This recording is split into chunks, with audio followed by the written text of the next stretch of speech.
का सवाल है आईईएक्स के बारे में। ओके।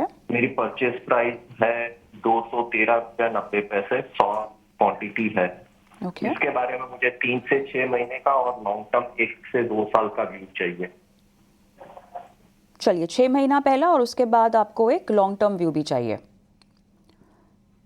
ठीक है तेजस, एक नियर टर्म आउटलुक आप ही से पूछना चाहेंगे। 6 महीने में हमने बहुत ही बढ़िया रनअप स्टॉक में आता हुआ देखा है। 59.6% के आसपास पिछले 6 महीने में ऊपर गया। पिछले 1 महीने का भी अगर हम देखें तो क्लोज टू 12% के आसपास इजाफा हुआ है कीमतों में।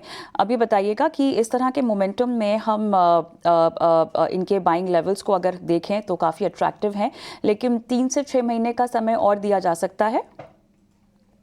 तो देखिए, आईएक्स की बात करें तो चार्ट स्ट्रक्चर काफी बेहतरीन है और स्टॉक जो है अपनी 20 डे और 50 डे एक्सपोनेंशियल मूविंग एवरेज के ऊपर कंसिस्टेंटली ट्रेड कर रहा है, एक राइजिंग चैनल में ट्रेड कर रहा है। तो इनका अगर नजरिया 3 से 6 महीने का है तो मुझे लग रहा है ये स्टॉक ऊपर में 240 से लेके 250 तक जा सकता है और ये स्टॉक में बने रह सकते हैं। थोड़ा इनको एक पोजिशनल व्यू लेना पड़ेगा और स्टॉप लॉस थोड़ा डीप रखना पड़ेगा। अगर कोई करेक्शन आता है तो ऐड भी कर सकते हैं विद स्टॉप लॉस बिलो 195 और टारगेट रहेगा 240 से लेके 250 तक का। तो ये है राय आईएक्स पर आपको आती हुई। आगे के लक्ष्य भी आपको तेजस ने बता दिए। यूट्यूब पर लगातार सवाल आ रहे हैं, वो भी शामिल करते हैं। नरेश गोकलानी का सवाल हमारे पास आया है। वोडाफोन आइडिया पर राय जानना चाहते हैं। 16.5 रुपए के आसपास इन्होंने खरीदारी की हुई है। 13,300 शेयर इनके पास हैं। हालांकि इन्होंने नजरिया तो नहीं बताया है, सीधा पूछ रहे हैं कि सेल करना चाहिए या बने रहना चाहिए। सौरभ, मैं आपके पास आना चाहता हूं। 16.5 रुपए की खरीदारी है इनकी और पिछले हफ्ते जो ब्रोकरेज की रिपोर्ट थी उसकी वजह से हमने देखा कि एक अच्छा खासा दबाव जो है वोडा आइडिया पे नजर आया। इनको बताइए क्या करना चाहिए। 13,300 शेयर इनके पास है। देखिए, कई महीनों से हम लगातार देख रहे हैं कि कंपनी अपने सब्सक्राइबर बेस खो रही है। इंडस्ट्री के अंदर सबसे लोअर एवरेज आरपू इस कंपनी के हैं। अभी 20% तारीफ बढ़ने के बाद हो सकता है थोड़ा सा ब्रीदिंग स्पेस कंपनी को मिले, लेकिन मैं समझता हूँ अभी दिल्ली दूर है कंपनी के लिए। बैलेंस शीट एकदम लाल है, काफी रुपया देना है लेंडर्स का इन्होंने।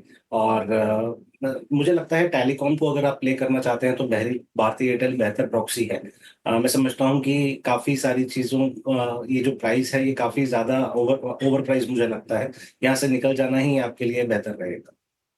बिल्कुल, तो वोडाफोन आइडिया पर निकल जाने की सलाह। आगे बढ़ते हैं। करण सिंह ने व्हाट्सएप पर एक सवाल भेजा है एचईजी पर, जहां पर उनके पास 100 शेयर है, 2040 रुपए के दाम पर खरीदे हैं। सौरभ, फंडामेंटल्स पर देखें तो स्टील डीकार्बनाइजेशन थीम का ये एक बड़ा प्लेयर है, जिसके चलते ग्लोबली कंपनी को कई सारे ऑर्डर्स मिले हैं। HEG graphite India same industry के हैं। एचईजी पर इनका सवाल है 2040 रुपए प्रति शेयर के दाम पर खरीदा है। क्या राय रहेगी फंडामेंटल्स पर?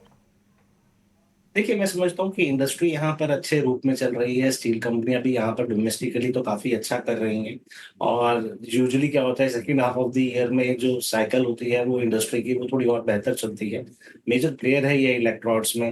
मैं समझता हूँ कि आपको यहाँ पर और 2-3 क्वार्टर के लिए तो जरूर बने रहना चाहिए।